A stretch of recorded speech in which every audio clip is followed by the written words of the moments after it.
A continuación vamos a ver el análisis de nodos. Y bueno, recordando nada más un poco lo que es un nodo, un nodo pues es un punto o una unión donde se interconectan más de dos elementos. Entonces ahí ya se considera un nodo. Y este método, contrario al método de mallas, donde me sirve para calcular las corrientes en cada una de las mallas de una red, de un circuito, un nodo me sirve para determinar los voltajes en cada uno de los nodos de una red o de un circuito. Para este método, el punto fuerte es seguir utilizando las leyes de Kirchhoff de voltajes y de corrientes. Y hay que cumplir una serie de pasos. Al final vamos a terminar también con un sistema de ecuaciones que será de tamaño n-1, donde n es el número de nodos totales que vamos a tener, ¿no? Es n-1 porque uno de esos nodos va a ser un nodo de referencia o mi nodo de tierra. Entonces vamos a escribir, voy a apuntar aquí abajo lo que son los pasos a seguir para poder hacer este análisis de nodos. De la misma manera que con el de mallas, también tenemos un método reducido. Voy a explicar ambos y ya ustedes se quedan con el que más prefieran. Se supone que el más reducido es más sencillo, pero ese pues tienen que estar practicando para poder entenderlo bien y ahora sí lo hagan rápido.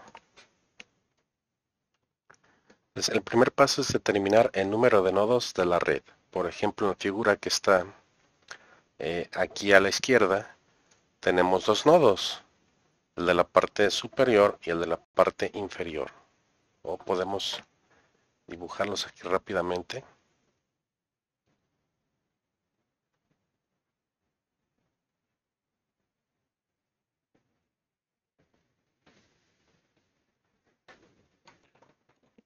Entonces tenemos dos nodos, los cuales están marcados en azul, B1, B2, perdón, B1 y mi nodo de referencia.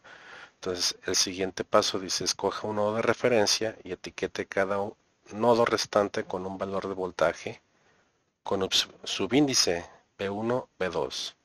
Bueno, aquí en realidad no pude poner B1 y B2 como subíndices, pero sería algo así, ¿no? Entonces aquí es lo mismo, vamos a nombrar cada uno de estos, es B1, este de aquí pues es mi nodo de tierra, entonces es mi nodo de referencia. Aplique la ley de la corriente de Kirchhoff en cada nodo, excepto el que se tomó como referencia, y cada nodo debe tratarse como una entidad independiente al momento de hacer el análisis con la ley de corrientes de Kirchhoff. Y por último, voy a obtener un sistema de ecuaciones, entonces resolver las ecuaciones resultantes para los voltajes de los nodos. Aquí, bueno, una pequeña nota, lo voy a anotar aquí un poco. Las corrientes que yo voy a determinar de este nodo, voy a asumir que las corrientes salen del nodo.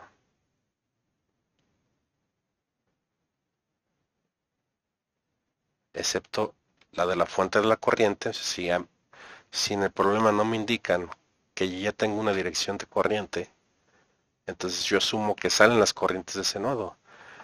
Aquí en este caso yo tengo una fuente de corriente, la cual entra al nodo, entonces eso ya no la puedo yo modificar, se queda tal cual está, ¿no? Entonces voy a anotarlo aquí a un lado.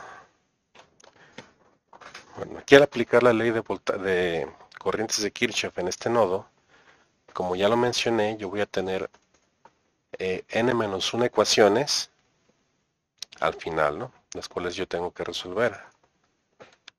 Entonces, para este caso particular, yo voy a tener solamente una ecuación y la cual pues es fácil de plantear, ¿no?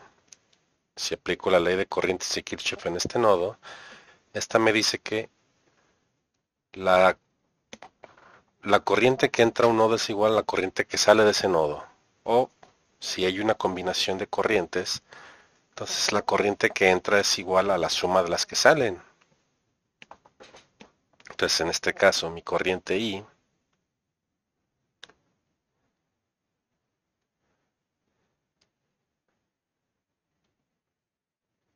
será igual a la suma de I1 e I2.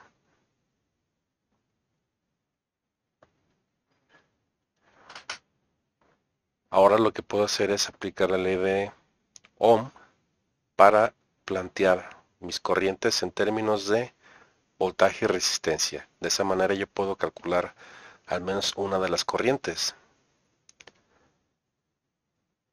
En este caso sería el voltaje aplicado V1 menos el voltaje de la fuente entre mi resistencia. Es decir, I1 será VR1 entre R1 y VR1 pues es V1 menos mi voltaje de la fuente entre mi resistencia 1. Y 2 pues la puedo calcular de la misma manera. Sería VR2, pero en este caso es V1 nada más entre R2. Y estos dos valores pues sería sustituirlos por I1 e I2.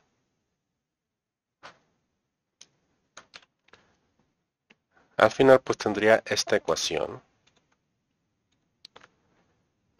Aquí vemos que hay una sola incógnita porque conocemos el valor de R1, conocemos el valor de R2, mi fuente de alimentación, pero no conocemos V1, incluso conocemos la corriente I que es un ampere. Entonces de aquí podemos yo puedo factorizar este término V1, esa variable, y dejarla sola para poder calcular su valor real, ¿no? Esto va a quedar de la siguiente manera. Bueno, aquí podemos separar V1 entre R1. Este lo pasamos para que queden juntos. V1 entre R2 menos el voltaje de la fuente de alimentación entre R1 igual a 1 ampere. Seguimos teniendo 1 ampere. Este factor sí ya se puede sacar de esos dos términos, se puede factorizar. Y queda 1 sobre R1 más 1 sobre R2 menos, aquí yo puedo calcular una corriente, pero bueno, lo voy a pasar aquí sumando, ¿no?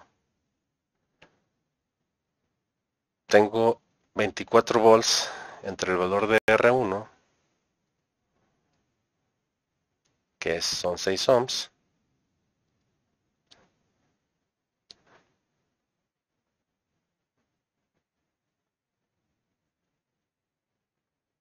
y esto me va a dar, permítame para calcularlo, listo, aquí voy a tener 4 amperes. Entonces ya vamos calculando, vamos sustituyendo valores.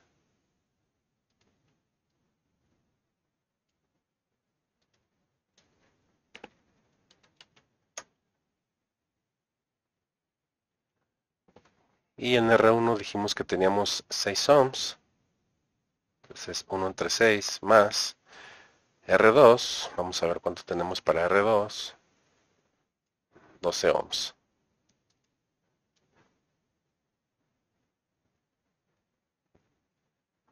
Igual a 1 más 4 amperes, pues van a ser 5 amperes al final. Aquí un seisavo más un doceavo.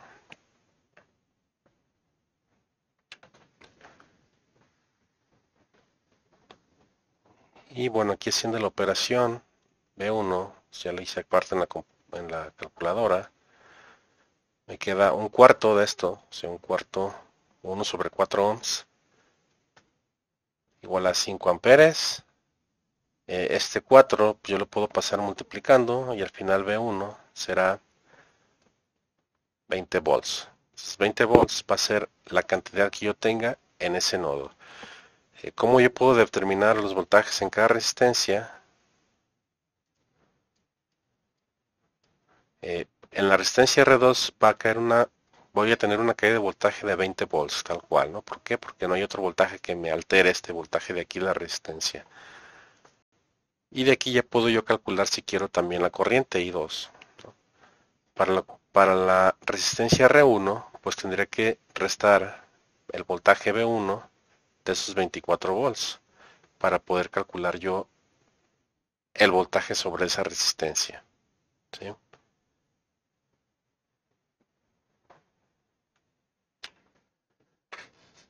Eh, Aquí para hacer esta explicación lo voy a dejar hasta aquí. En otro video, para no alargar mucho este video y no se vuelva tedioso, voy a explicar, voy a poner un ejemplo un poco más complejo y aprovecharé para utilizar el método, el formato simplificado, ¿no? Entonces lo dejamos hasta aquí. Muchas gracias.